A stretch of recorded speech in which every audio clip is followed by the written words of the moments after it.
overflowing, and our apologies that we couldn't have more people and few of you have to stand. That said, starting with a few housekeeping announcements. If there is no sidebar conversations, you can keep it.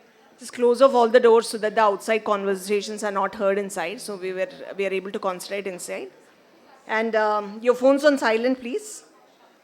And everywhere your feedback is very valuable. There is a QR code in your identity kit in the agenda, and you can scan it any number of times. So if you come to a session and that particular thing you have a feedback on a food, every time you can keep scanning and keep giving us the feedback.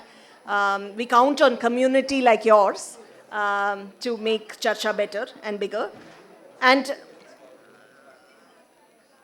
yeah, we can go to the session. We are especially delighted to have Britspan Group as our co-host this year.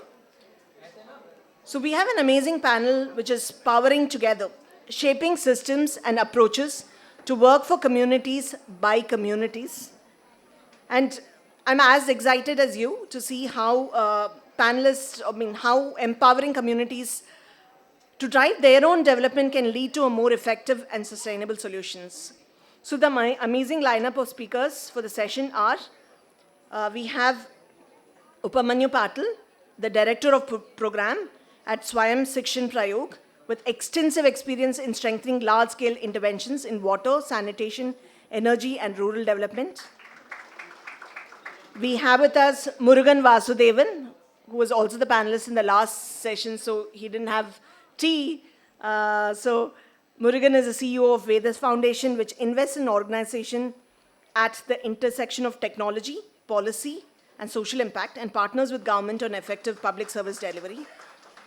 We have Mangesh Wangi, CEO of Swadesh Foundation, coming with over 27 years of experience in general management and leading successful startups across various sectors. We have with us Pradeep Sharma, partner at Sattva Consulting, which leads the incubation of multi-stakeholder collaboratives and specializes in the education sector.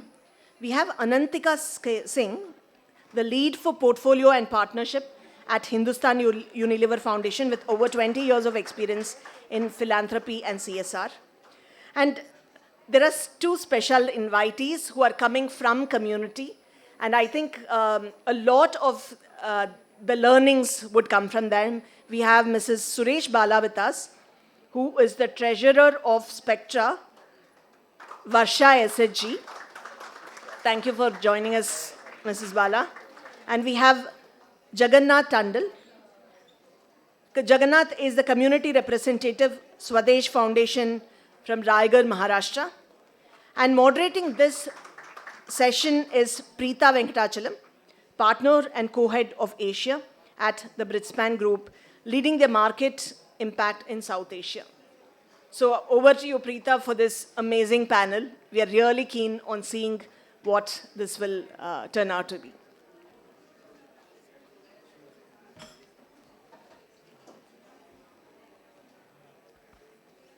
Thank you so much, Gayatri. I think it's exciting to be here on this session, given that it's a community-driven panel. Both the funders, non-profits, as well as the community representatives here are going to share stories from the field. So while some of the sessions today have been about programming, funding, here you're actually going to hear about the purpose that we're all in this room for, to work closely with the populations and communities that we are hoping to really help in the journey towards well-being. I'm going to start with a small story because that's really where Britspan's work in community-driven change began. And this was at the height of the first wave of COVID, where there was utter chaos, lockdown. And I got a call from Dr. Soumya Swaminathan, who was then the chief scientist at World Health Organization. And she asked me about how the COVID response was working in Mumbai slums, because it was the time where the virus was really raging through the slums in Mumbai especially, but also in Delhi and a few other cities across the world. And her surmise or hypothesis at that time was that just purely government response will not help to tackle the virus.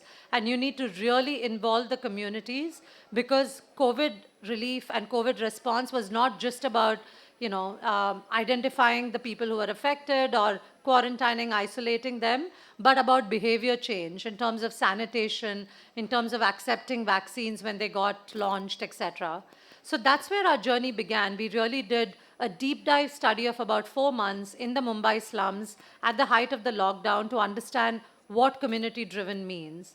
And our learning was immense because, for example, we saw that a lot of philanthropies and government at that point had started a food aid program because, as many of you know, during COVID, some of the poorest lost their daily livelihood source. They could not get out of their huts.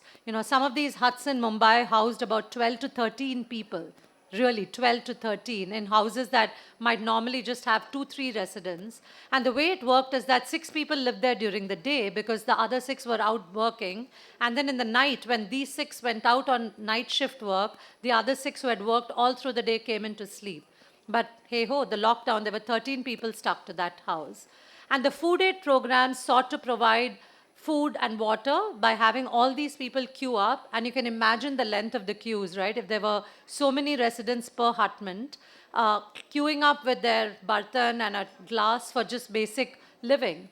At the end of the study, when we interviewed the community representatives, one of the things we heard time and again was the loss of dignity, because these were people who were otherwise able to feed not just themselves, but their families and their neighbors. So the same food aid quantum of money got reprogrammed during the next phase of the lockdown into setting up community kitchens. And there was really the nugget of wisdom on what it means to be community driven. It's not that you need to change the extent of money that's necessarily coming in. It's not that you need to change the nonprofit partners you're working with. It's not necessary that you have to work with a different set of people in the community, but how you look at programming. Is it top down? The same intent to provide food and water and a source of nourishment to those communities got reprogrammed as community kitchens, where the communities owned the program.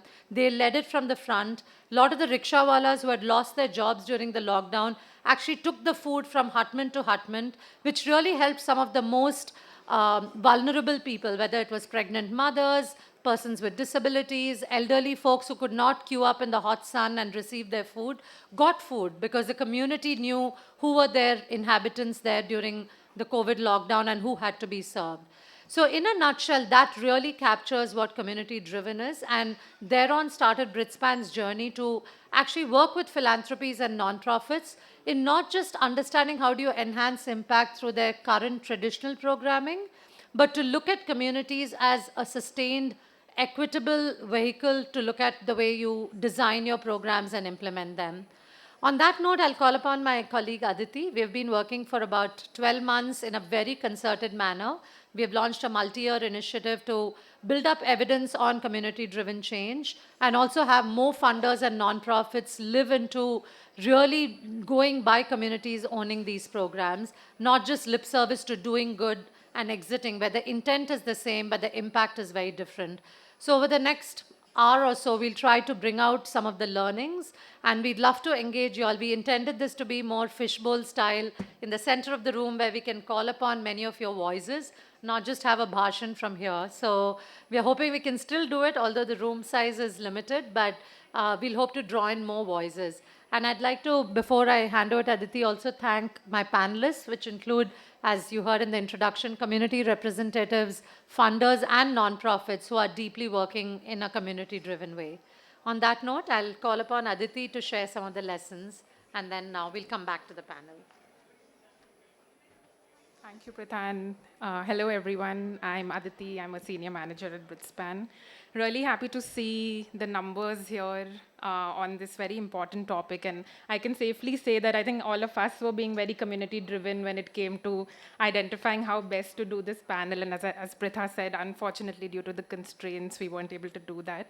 But we'll try to keep it as engaging as possible and actually start with a quick Mentimeter. If we can have the next slide, please.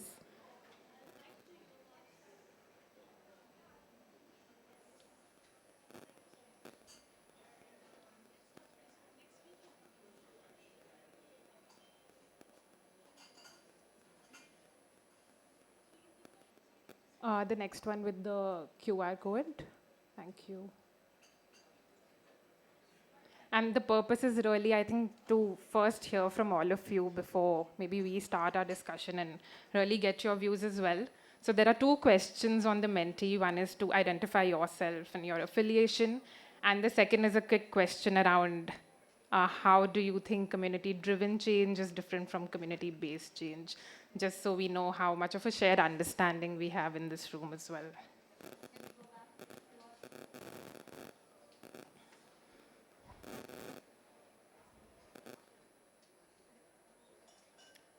Back to the QR code, please. You can use the QR or use the code and go to menti.com.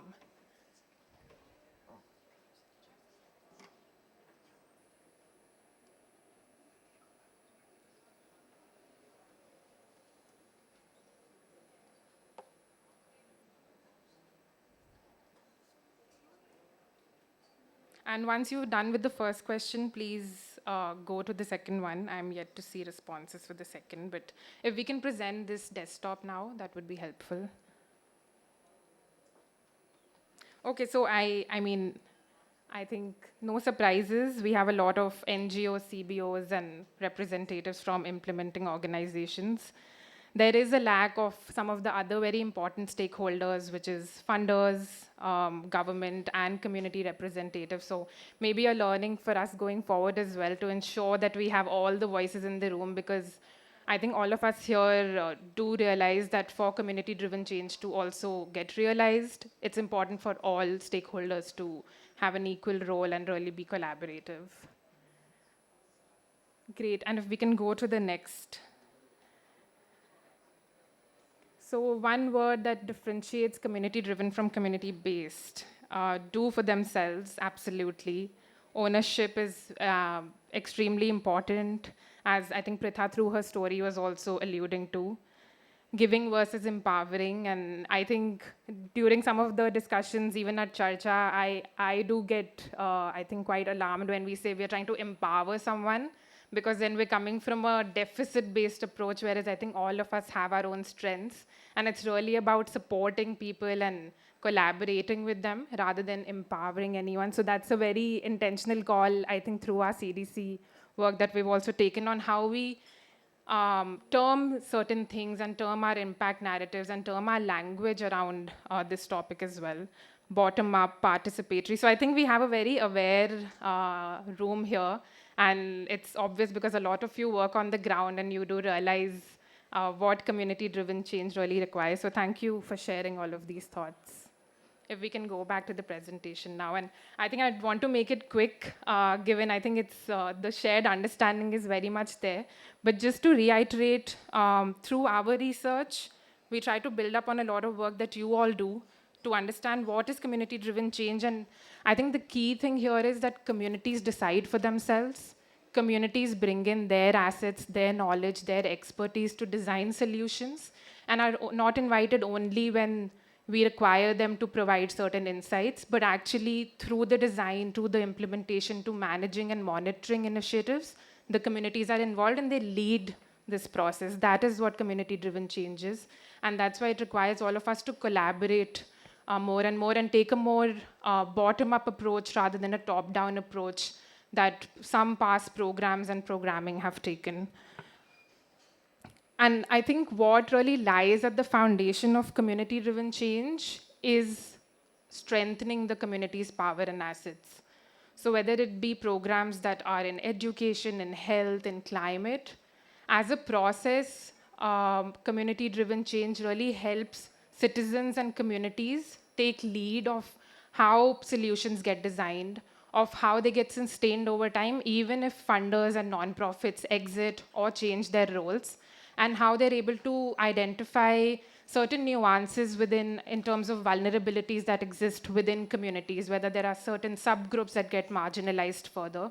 And this only happens when communities' voices are firstly, of course, at the fore, but it's also their voices are heard and their voices are taken into account when designing solutions. So we've seen solutions where community-driven change as an approach and a process was applied unlocked a lot of outcomes just beyond programmatic outcomes, whether that be public policies becoming more responsive, whether that be communities being able to access credit in terms of financial capital or other resources, or whether it just being as simple as community being aware of their rights and being able to get formalized. For example, Samohika Shakti has been working with sanitation workers, and there they've been able to get formal identity cards and thus access a lot of rights and entitlements. So this foundation has been able to work and mobilize and collectivize community members to create village development communities and be able to identify their priorities and get them institutionalized within the systems.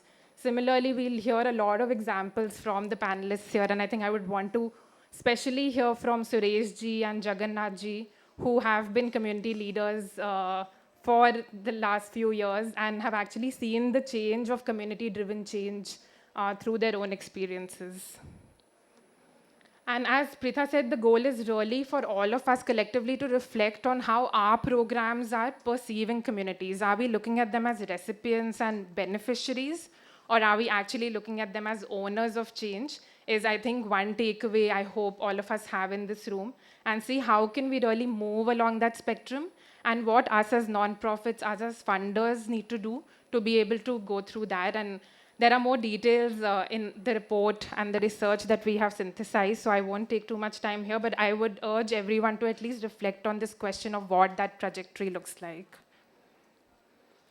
And lastly, community-driven change, as I said, is a process. It's also an outcome. It's applicable across sectors. It's applicable across rural and urban scenarios. In fact, even in conflict and humanitarian responses, we did see that wherever implementing organizations really helped communities be at the fore of identifying and designing their priorities, they were able to better respond to these emergencies and disasters. So in terms of applicability, it's universal, and it really helps strengthen current programmatic approaches. And I think that's something we realized through our research as well. And lastly, just to, I think, validate this also through community voices, we did a survey of 800 plus community members across Asia and Africa. And a lot of very positive, I think, results came out. One was that it doesn't only help communities get awareness of their rights, entitlements, or build their hard skills or technical skills. It's also improved the confidence of community members to be able to speak to, say, a government representative to seek certain entitlements. It's been able to help them get together and have a shared decision-making within the community. So a lot of those softer aspects have also really resulted in unlocking outcomes which are much more significant than what was being realized earlier. And I think with that, I will call Pritha back to the stage. These were, of course, some insights, but I would, I think, encourage all the panelists to add more depth to the insights and share stories and experiences from the ground. Thank you so much, Pritha. Yes. Can we go back to slide 3, please, with the circular graphic? Thank you.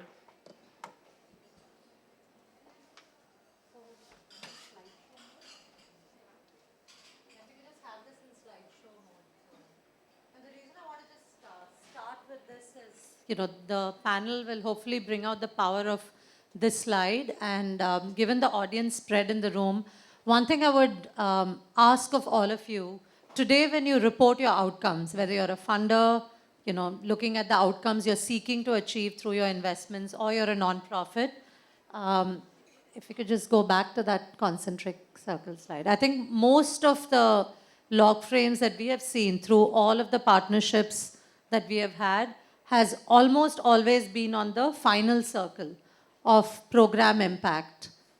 Whereas actually what is really needed to be understood and reported is looking at this inner circle and the second concentric circle around it, which is about how the program has helped building a community power and community assets, which we'll speak more about live in the panel, and how that's actually strengthened the community.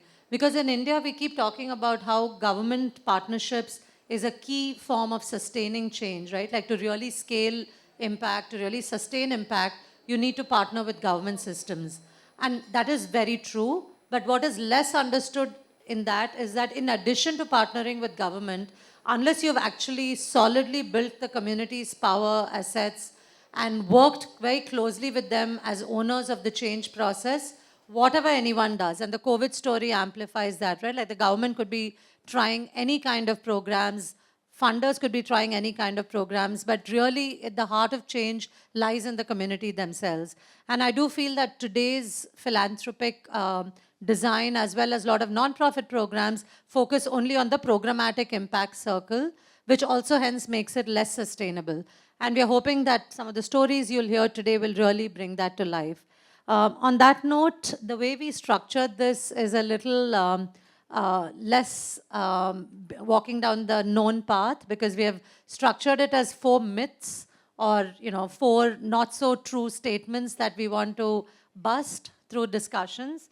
And the first myth that we'll work on through the discussion is that community-based, community-centric, community-driven are all meaning the same. They're just different ways to explain the same approach. And that's actually not so true at all, but that's the myth that people think, that if they're community-based, they're actually community-driven. And to bring that to life, maybe I'll start with Mangesh ji to talk about how Swadesh Foundation looks at this.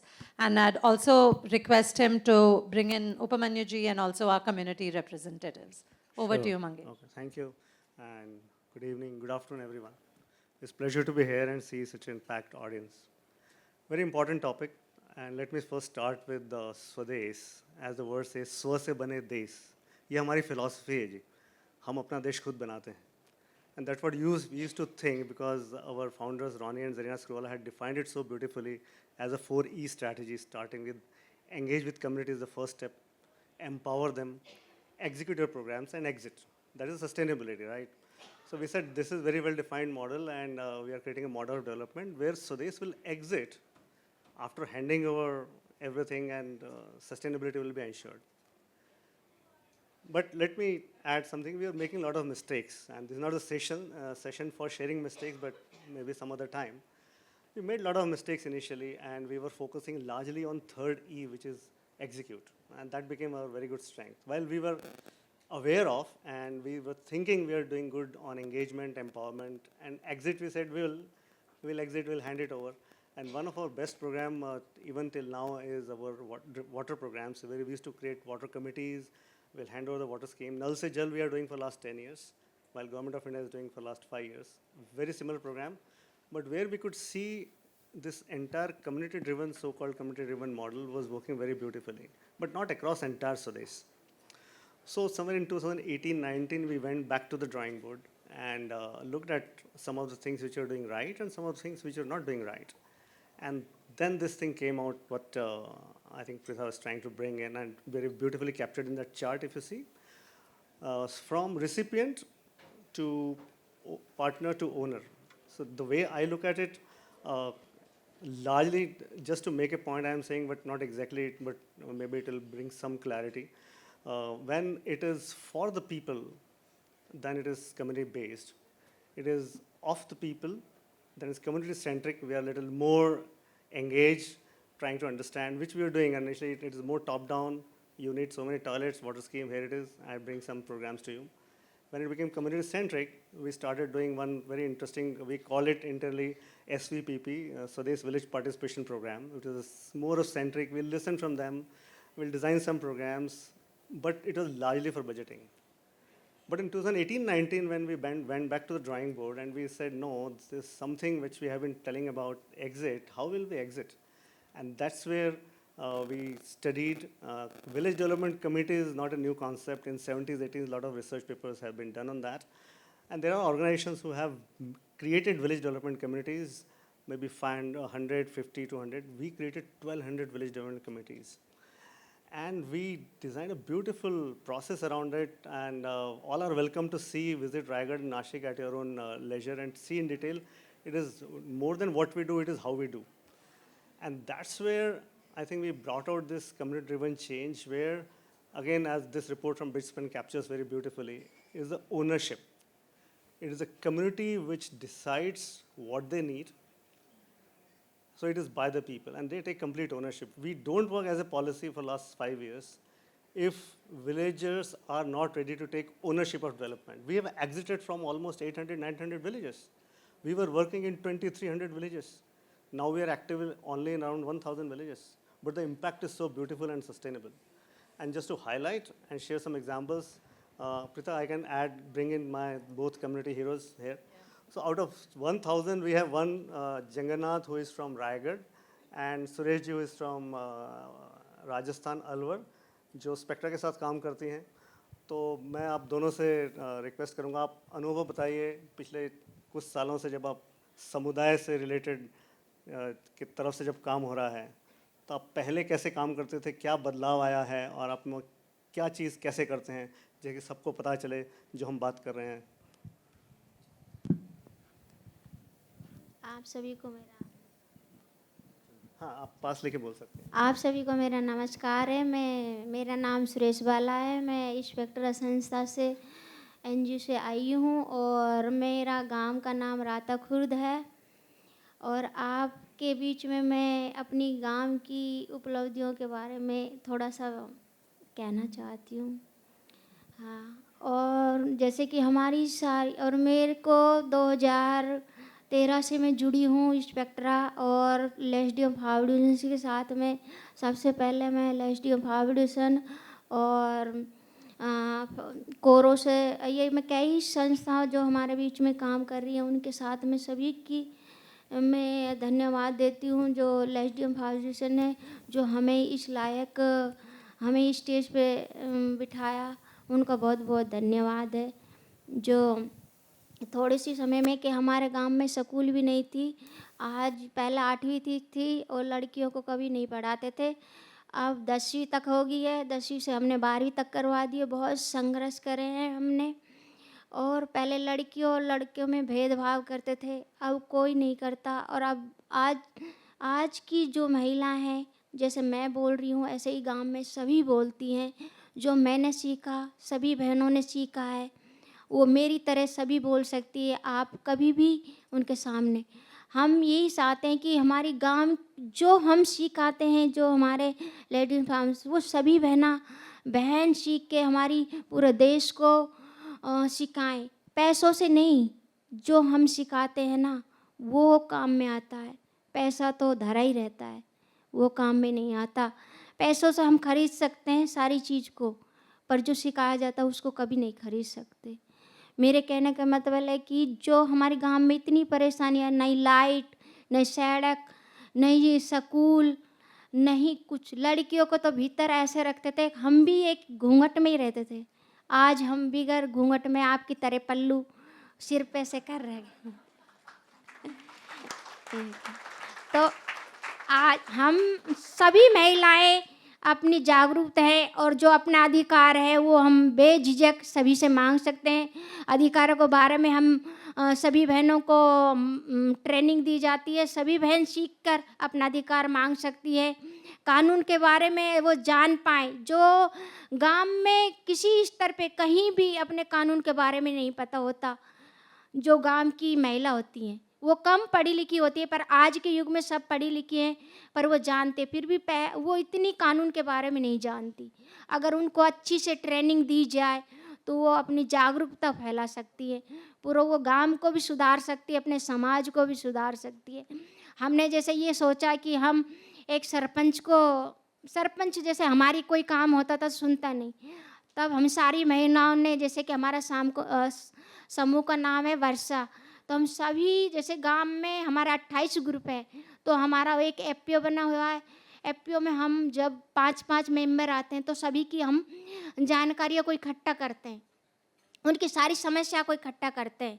तब हमने ये सोचा कि जब निकल के आया कि हमारे गांव में सड़क नहीं है, टूटी फूटी, कोई आने को कलेक्टर भी तैयार नहीं. हमने जब सड़क का आवेदन करा तो पहली बार कलेक्टर आया तो वो बोलता है कि ये पिछड़ा गांव है.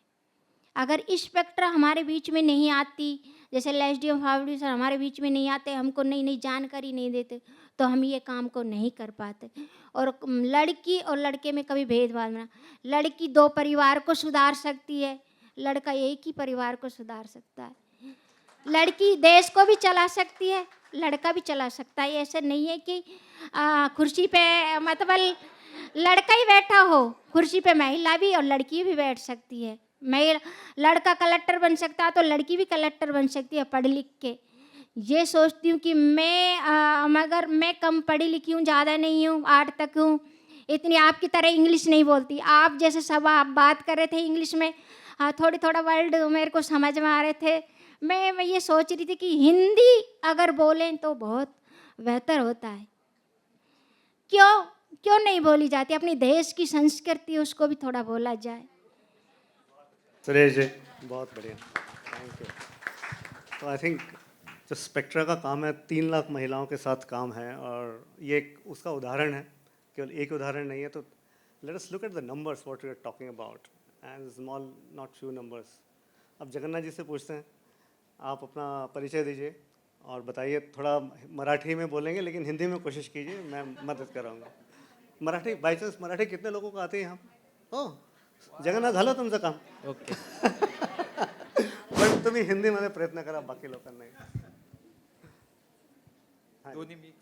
हाँ, दोनों मिक्स, ठीक है. मेरा नाम जगन्नाथ ज्ञानदेव तांडेल है. मेरा गांव वाशी हवेली, तालुका तला, जिल्हा रायगड, राज्य महाराष्ट्र.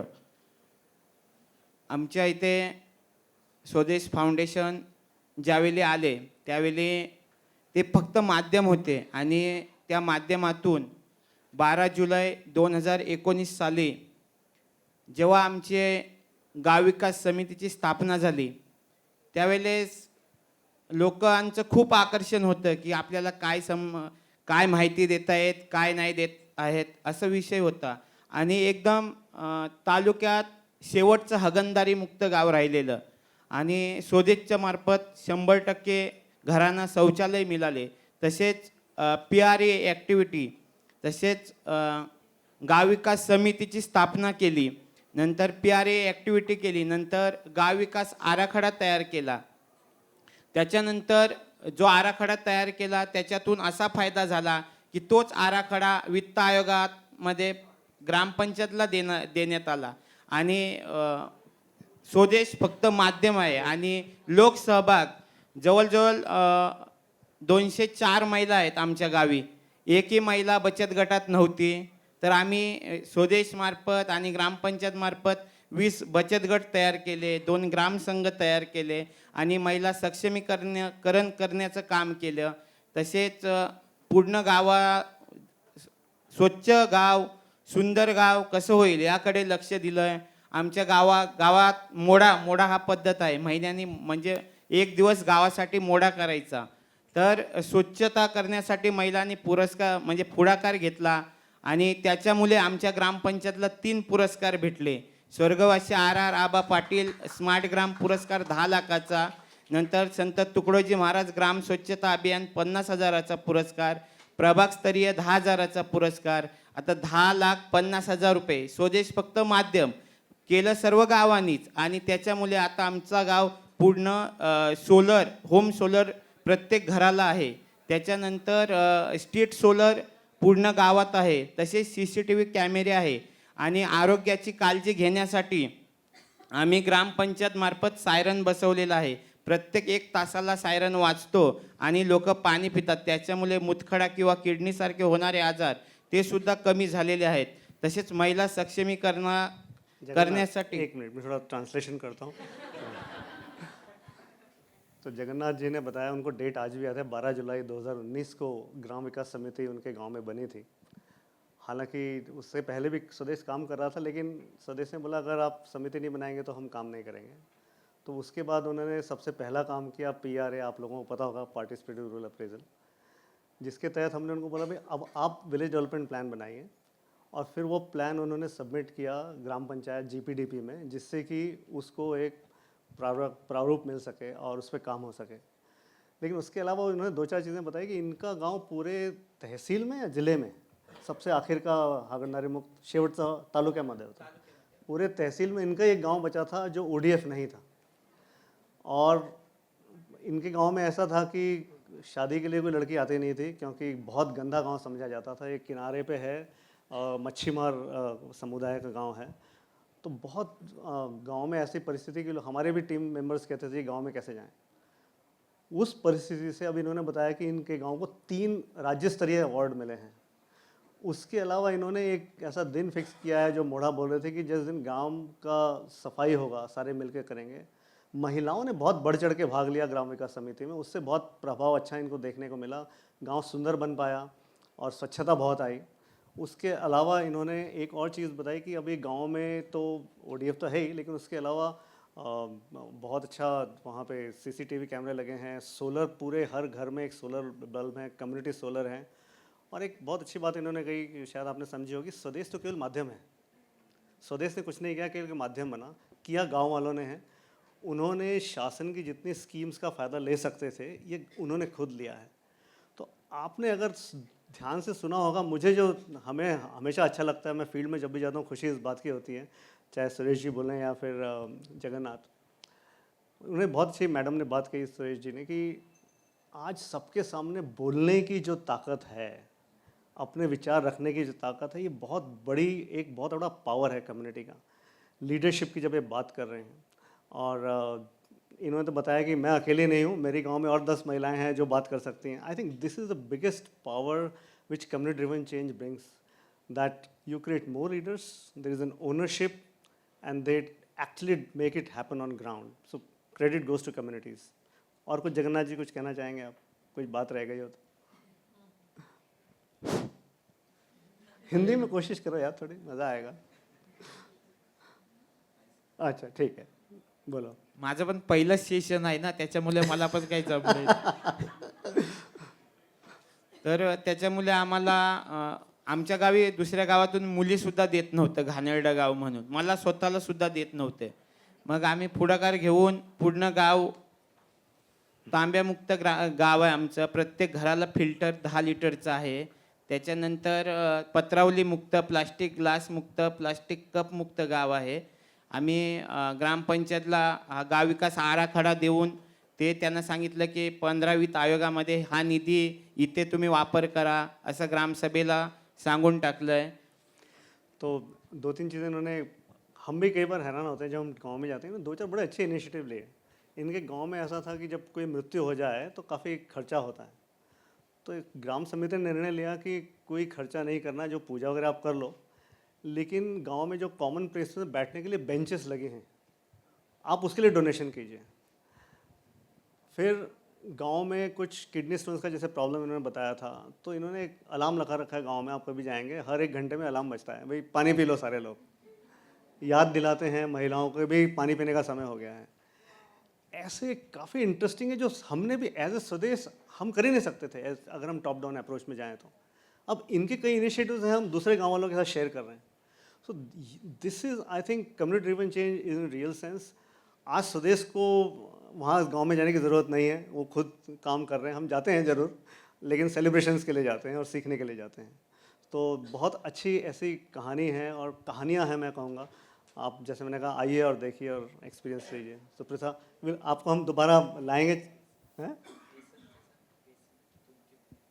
हाँ अच्छा, बताओ, आप जल्दी से बता दो फिर हम. आणि थुंकी बाहेर टाकू नये, म्हणजे अनेक प्रकारचे संसर्गजन्य आजार पसरतात. त्याच्यासाठी आम्ही बेसन बसवलेत. हाँ, तो गांव में इन्होंने अलग अलग जगह पे wash basin with water continuously available. कोई थूकेगा इधर उधर नहीं, थूकना है बेसिन में जाके थूके. It's very small thing. If you see, गांव साफ नज़र आता है. अब ये एक वन ऑफ द बेस्ट गांव आपने देखा, 3 अवार्ड उन्हें मिले हैं, जो सबसे गंदा गांव समझा जाता था, और आज परिस्थिति ऐसी है. तो this is really credit goes to the community.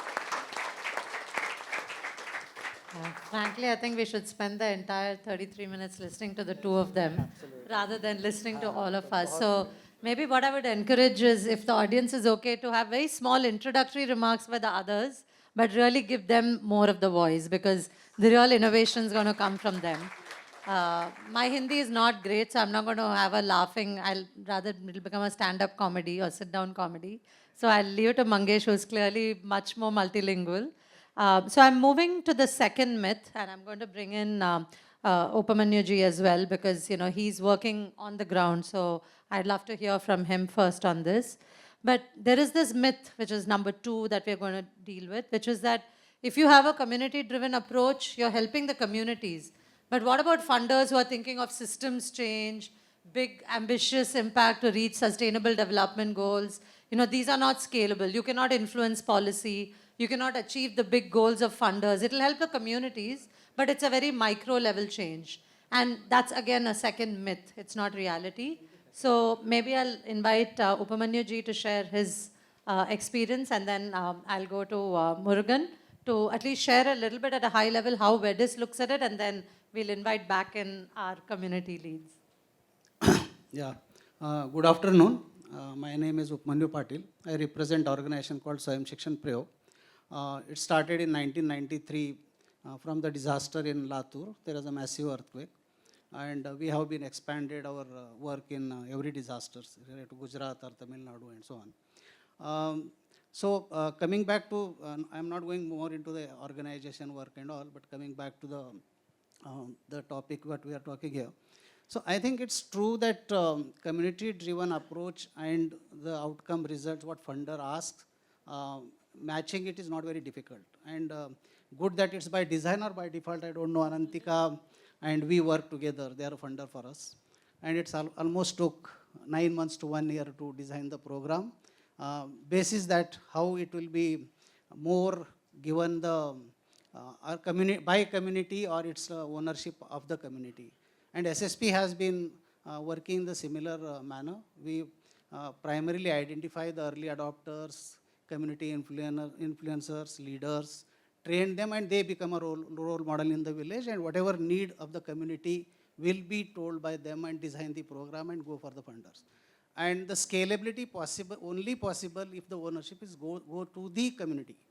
If we say like I design a program, implement in the village, and it will go on a scale by influencing the policymaker, I think it's not. Because even if you can create one good example, you can easily go and show to the government and influence the policies. So in 1993, we are able to implement the program in earthquake rehabilitation project where SSP is a community participation consultant. The woman is a community mobilizer between community and the government because government is giving money to the community. 1993, just imagine, not 2024 is very different in the empowerment of women and participation. Even bringing women out from the house is also difficult. So they actually influence the whole policy and able to implement the project in 1,200 villages by help of women leaders in the community. Same approach we took today.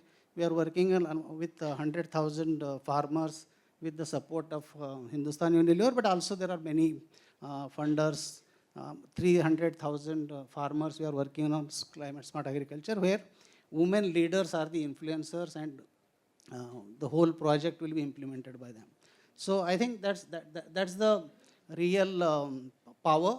If you can say, if you create examples and that can be easily scaled up. But if you say, I want to do, I may do in 100 villages, 1,000 villages. India is a very large country. If community adopts it, it will be going to be a scale. Yeah, thanks. Murugan.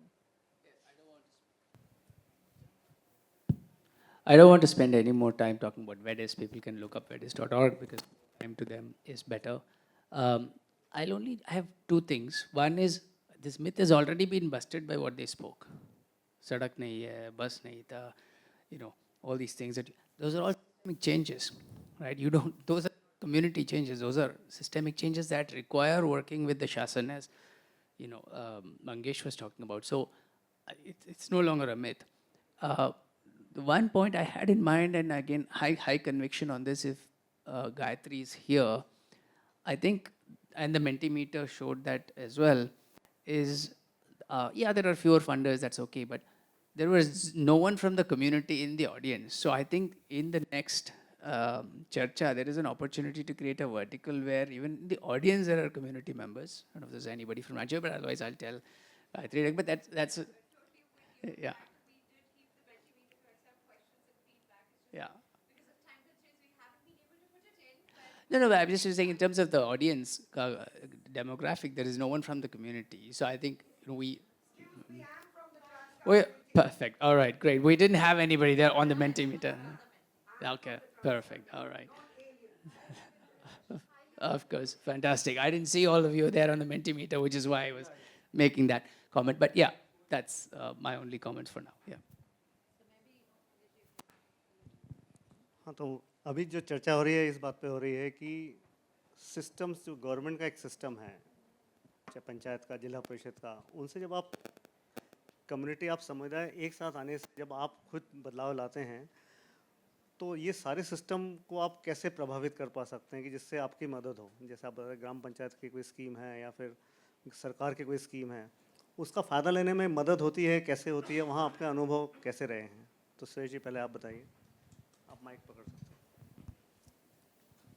और दूसरा उससे जुड़ा है कि जो निधि है, गांव में काम में जो पैसा लगता है, वो निधि लाने में कितना आसान, मुश्किल, आपको उससे क्या मदद होती है, जो भी आपका अनुभव है?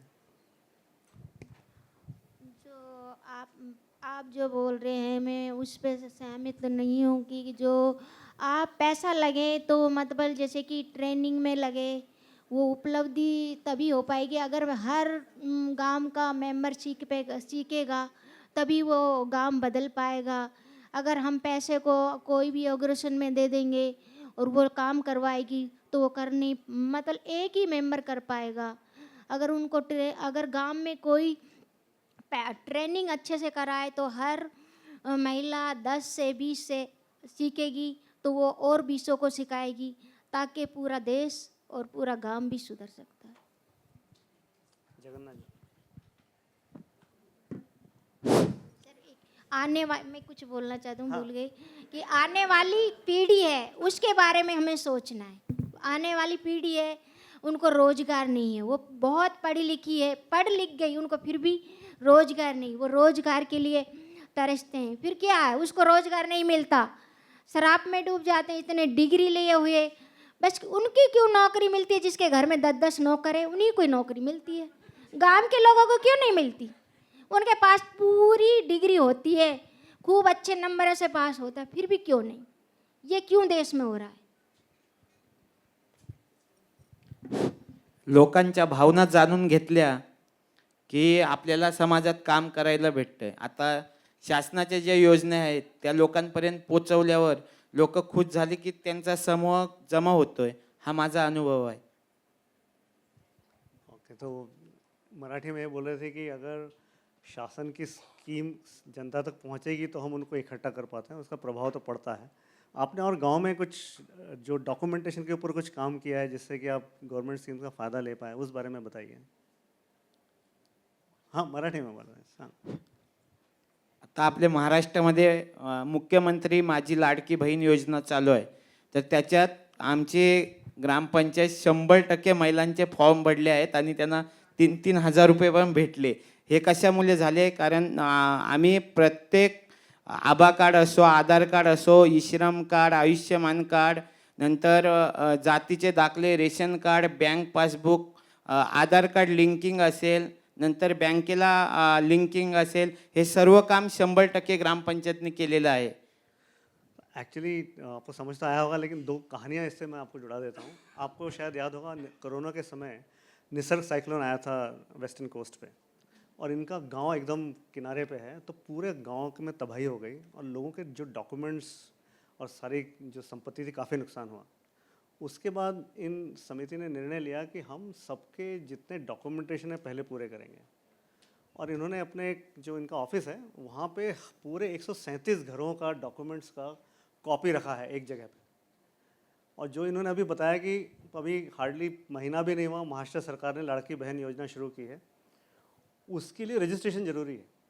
तो लोग अभी स्ट्रगल कर रहे हैं कि हॉस्पिटल्स में बर्थ सर्टिफिकेट लेने के लिए लाइनें लगी हुई हैं, लेकिन इनके गांव को 3000 रुपये सब से सारी महिलाओं को मिल भी गए क्योंकि डॉक्यूमेंटेशन रेडी था। अब आप ये देखिए कि हमें रिजल्ट मिल रहा है, लेकिन ये संभव इसलिए हो पाया है कि ये लोग इकट्ठे आके इन्होंने जो सिस्टम्स अपने गांव में ला पाए हैं, वो एक बहुत, तो सिस्टम्स का जहाँ तक पूरा लेवरेज है, एक तो अवेयरनेस होना ज़रूरी है, और उसके बाद उसके लिए प्रिपेयर्डनेस चाहिए, और तीसरा डेफिनेटली जहाँ पे उसको लेवरेज करना है वो लेवरेज कर पा रहे हैं। तो ये आई थिंक ये चीज़ें.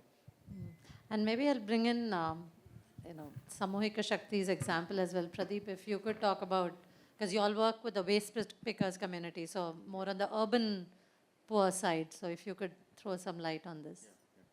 So I represent Samuhika Shakti Partners here. So essentially, Samuhika Shakti is a collective impact initiative that works with informal waste pickers in Bangalore. There are about 12 plus organizations who are working to build agency of informal waste pickers so that they can live more secure and dignified life. So that's what Samuhika Shakti does. So essentially, when we talk, at least the experience of Samuhika Shakti Partners, the work that they have been doing, when we look at the community-driven change, it is a range, it's a continuum like what you were showing. There are, there are certain aspects which are felt needs, where building agency is a lot easier, and as a result, the ownership comes sooner. Whereas the others which are not unfelt needs, like for example, gender equity, right? There we play more catalytic role, and as a result, the journey from participation to agency is a little complex. But since we are a collective, and given that we run it as a collective governance, so it has given us space to focus on the process of change, right? And focusing on this process of change has allowed us to basically build monitoring and evaluation systems, which is just not outcome measurement, but also looking at the process of change and building these feedback loops with the organizations. To borrow what you were saying earlier in terms of assets and powers, and if we were to apply that framework, what we have seen is that one, collectivization within the community, it's led to amplification of the impact. There are examples like there is Namma Jagli, a literal translation of that is our Adda, right? Where community members get together once a month, they discuss all the issues and solutions that they need to address, and then collectively they own it up and come up with solutions for those. Similarly, there are self-help groups. Also, there are committees focusing on education and child protection, and even for WASH committees. So this is one area where collectivization has helped in bringing the community together and amplifying the impact. Another is the leadership within the community itself, right? And they play an important role in fostering this collective action. They provide advisory. The partners have worked to build the capacity of the leaders within the community. And so this collectivization fostered by the leadership in the community has created that power and assets that you are talking about that drives systemic change. Thank you so much. In the interest of time, I'll move to the next myth and bring in Anantika to share some lessons of what they have seen on the ground. And this is about what do you need to do to become community driven. And like you saw in many of the examples you just heard, it's about having that process lens. It's about having the community at the center and owning the programs that you're already designing. So maybe we can have Anantika come in to talk about their programs to see how do you actually ensure that you're community driven as you program, right from need assessment stage right through to the impact stage. Sure, thanks. So I think the very first thing to do is to have a clear vision for what you're trying to drive. And very often we meet with partners who need to build that vision. So, Upamanyu spoke about this process of spending 8 to 9 months just designing and co-creating a program. And that's because every time, we wanted to start with a clear vision. We wanted to challenge SSP on what it is that we really want to deliver. How is this change, how is this going to work? Who is it going to benefit? What is the change that we want to see? So that process sometimes takes time. I don't necessarily think that you have to overhaul programming per se. I think you can look at it from various ends of the spectrum, right? Programming can sometimes also stir the community into action, whether it is, bringing awareness, whether it is just saying that, look, all of these avenues exist, we need to come together towards this common vision. So I think if you have a very clear vision of what the program intends to do, you then need to design around that. And I don't necessarily think that programs need to be overhauled. Programs will have their, for lack of a better word, I'd say guardrails, right? Like they are going to deliver certain impacts. That's what they're designed for. But in doing so, you can really activate a lot of, you can activate the community, you can work with the community, you can drive change at a very fundamental level. And I think that's what we're beginning to see in programs where, like SSP, in our program in West Bengal, where the entire landscape of a region has been transformed with very little program funding, with largely being able to leverage the communities who then are driving the change process with the government and being able to access government funds for overall change. So the program is achieving its impact, but what you're seeing is is transformational impact on the ground, where the program is not suffering, but what you've created is something that sustains even beyond the program funding expires. I think that's key to doing this effectively. Maybe I'll also at this point, given this was intended to be more like fishbowl and involve the audience, anybody here might want to share experience about how you have moved from involving, the communities not just as a recipient or beneficiary, but actually at the, at the fulcrum of the change itself. Maybe you could share. I don't know. I'm Santosh and I'm from the Trans Organization Kolkata. And thank you, sir. Thank you for raising the issues of community. Maybe I'm not surprised, but I know this is not right now not the real platform, but take it to for the transgenders. At the coming time, one people came to me and speak how you can get registered. मैंने कहा क्यों? तो उन्होंने कहा कि नहीं मतलब trans को भी अलाउ करते हो क्या? तो मैंने कहा नहीं मैं कोई नहीं सो हमें अपने काम को करने होंगे. मैं ड्रिवन की बात करूं, बस एक ही चीज मैं जानना चाहती हूँ. I just want to know from everybody कि आप लोगों ने कम्युनिटीज के बारे में बात की. Did you have reached any of the community at the time of disaster, those who are from the trans community?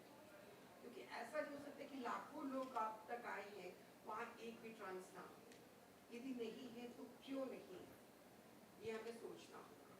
ये हमारा बैकलॉग नहीं है, लेकिन ये अब हमें सोचना होगा. This is a time, because after the judgement from the supreme court 10 years हो गए और मैं अकेले रिप्रेजेंट कर रही हूँ इंडिया, क्योंकि मैं तो अपनी संस्था से आई हूँ, पर कोई नहीं मिला तो मैं कह रही हूँ कि मैं पूरी ट्रांस को लेकर आऊँ. So now friends, I want you to be please come with me, please join hand with us also, and let's bring the issues of all gender equality rather than saying कि हम सिर्फ communities पे बात करते हैं. Sir, thank you very much. आपने कहा gender equality की बातें, which is very important. Thank you very much.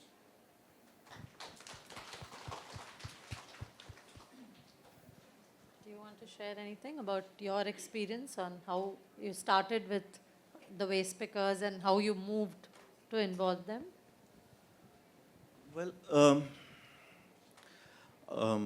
I mean, see, communities were always involved.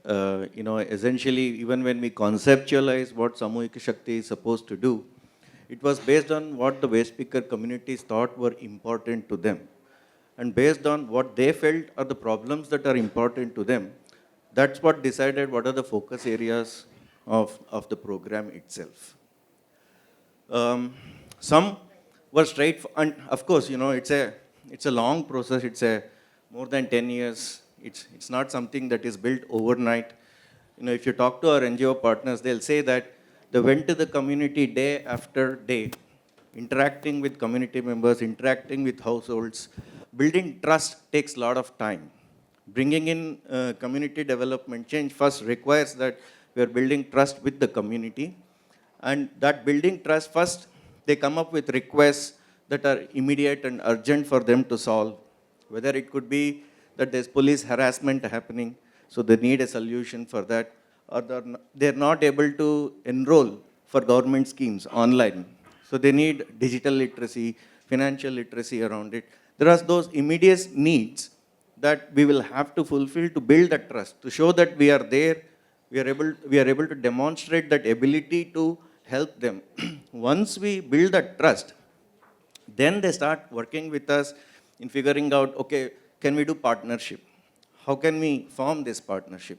So that journey from participation to agency is a complex journey. It takes more than 10 years, and and that has been the experience of all our partners who are working within Samuhika Shakti. It is today, if we are realizing that level of ownership of the waste picker communities, it is simply because of the work that has been put in by our partners over the last decade. But that has been the journey for Samuhika. Thank you. So I think as we just heard, whether you're working on the gender issue, whether you're working on, more vulnerable populations who have not been given their due rights and recognition, some of them are even seen as invisible in society, let alone, being counted and enumerated for benefits and schemes. And the whole community-driven approach is not one size fit all. It's to understand what are these axes of vulnerability, marginalization, and to give it importance.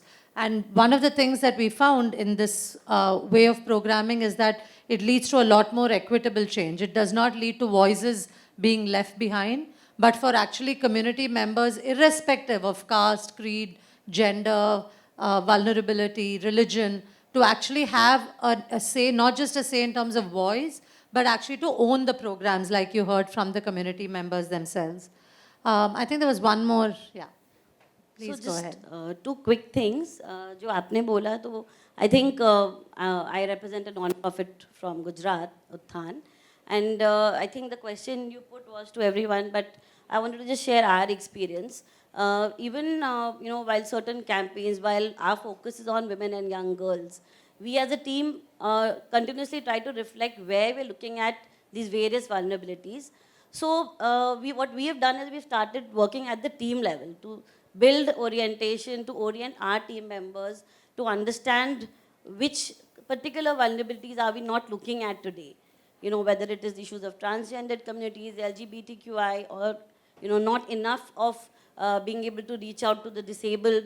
So this is something we're trying to build at the team level, and also starting in a way where we are doing small pilots to understand first.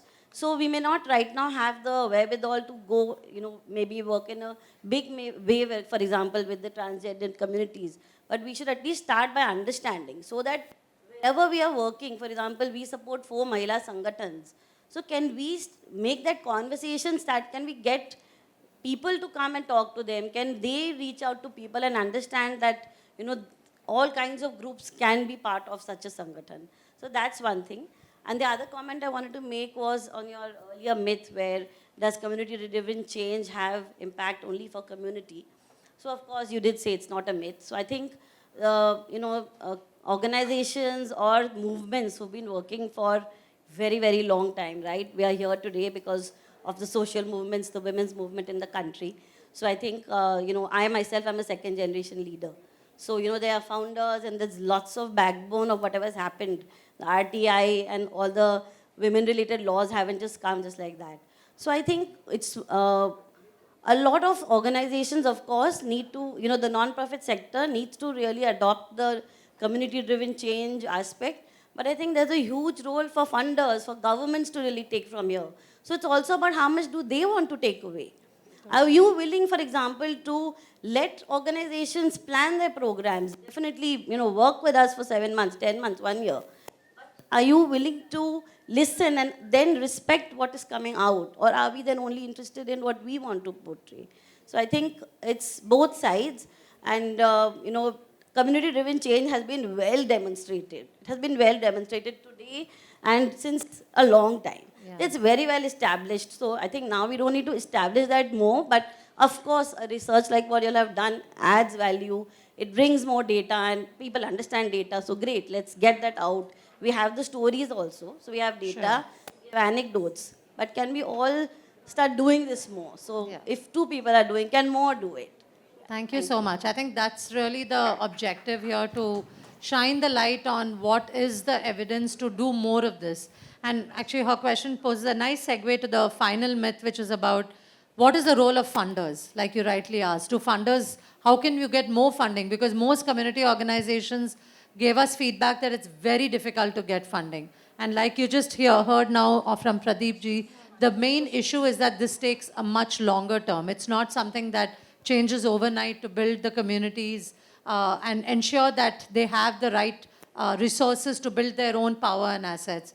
So maybe here I'd request some reflections from funders on how your funding support has evolved over the years. And maybe to kick off, Mangesh, if you would like to share, what has been your journey in becoming more community driven as a funder? Sure. So, as I was sharing our own journey, we have gone through this learning and improvement in our own operations. And we have found very good response from funders because, see, there are two parts to it. One is what outcome you're showing at the program level and certain thing which you can measure. But some of the things what we saw, community power and asset, this has to be experienced on ground. See, the biggest thing is everyone wants to get sustainability and equity, get all sections of community involved. So when I say Village Development Committee, it is a voluntary body of 8 to 15 members in our case. 50% have to be women. And it has to be a mix of young and elderly. So that all sections get that representation and voice. This has worked beautifully. And when any funder is visiting, so we call for the 3P philosophy for any funder. First is alignment of purpose, second alignment of processes, and third is alignment of principles. Now, this is possible only if funder is visiting the field. Funders have good intention, but how they trust it? One is data, but best is experience, right? So for us, unless any funder visits us, we really don't move ahead. And this is possible because we are able to showcase the reality on ground. If someone visits today, I'm telling you, visit any of those 700, 800 villages, you will say, yes, I can fund because actually Jagannath ji register record लेके आए हैं, आप बाद में देखिए इतना अच्छा record इन्होंने मेंटेन किया है पिछले 3 साल से 4 साल से. कोई भी फंडर आके कहेगा मेरे पूरी विजिबिलिटी है, गवर्नेंस इतना अच्छा है, इम्पैक्ट के अलावा मुझे सस्टेनेबिलिटी दिख रही है, स्वदेश नहीं भी रहा तो काम खराब नहीं होगा, मेरा जो इन्वेस्टमेंट है वो अच्छा रहेगा, मेरा पर्पस सर्व होगा. तो आई थिंक फंडर्स को ये भरोसा दिलाने की ज़रूरत है कि CDC is actually giving us sustainable and equitable results. And this is something, an effort we have to make. That is my belief. Yes, it is not easy. It is an effort to do that and it takes time. वो थोड़ा अब जैसे 8-10 महीने अनंतरिका ने भी बताया, वो बिल्कुल वाजिब है, लगना ही चाहिए उतना टाइम, क्योंकि हम लॉन्ग टर्म की बात कर रहे हैं, तो शॉर्टकट कुछ नहीं है इसमें. Thanks, Mangesh. Maybe Murugan, if you want to share. No, so purely from a funder's point of view, I think the challenge is many times funders, and I use this privately, but I can say this here as well, imprison themselves in sectors, right? And when you say community-driven change, as we heard all the stories, none of them fall under health, transportation, education, sanitation, livelihoods. It's everywhere. So as a funder, you get confused. What do you fund? Am I funding livelihoods? Am I funding health? Am I funding education? Am I funding sanitation? Am I, So I think that is the biggest service that Bridgespan and others can do, is to take funders out of the tyranny of sectoral thinking, which should be a huge thing. So that, I think, in terms of moving the needle, that might be the biggest one. Yeah. Thank you. Maybe Anantika, if you want to come in just from just a to add, funder and then. that report brings out holistic outcome. I think that will be. No, thanks. I agree with Murugan that yes, sometimes there is sectoral boundary, but I think when we see community-driven change, those boundaries break down. Because very often you begin to fund a program, you fund a particular aspect of a program, but when the community-driven change takes shape, you're seeing that transformational shift doesn't happen just in that sector, right? You're beginning to then see how communities taking ownership to engage with governments, with other experts, with other funders, and it's really, the program is helping the community, the NGO partners and the community open doors that they perhaps never thought possible.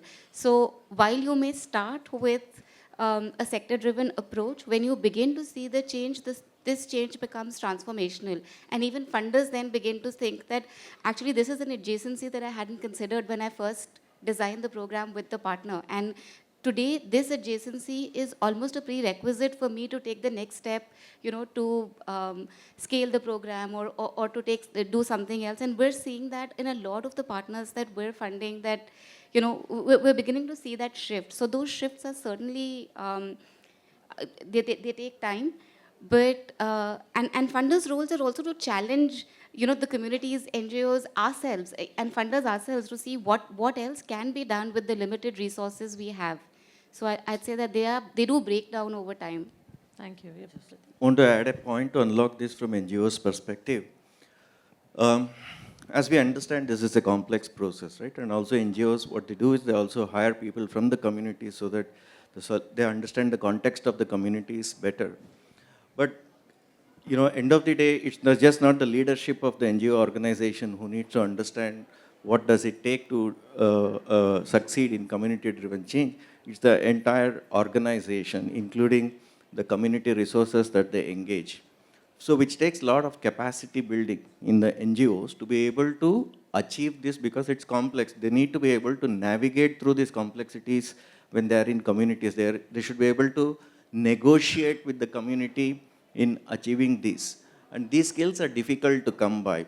So when we do only project-based financing, it does not give financial bandwidth to these NGOs to be able to build these skills or capacity within the organization.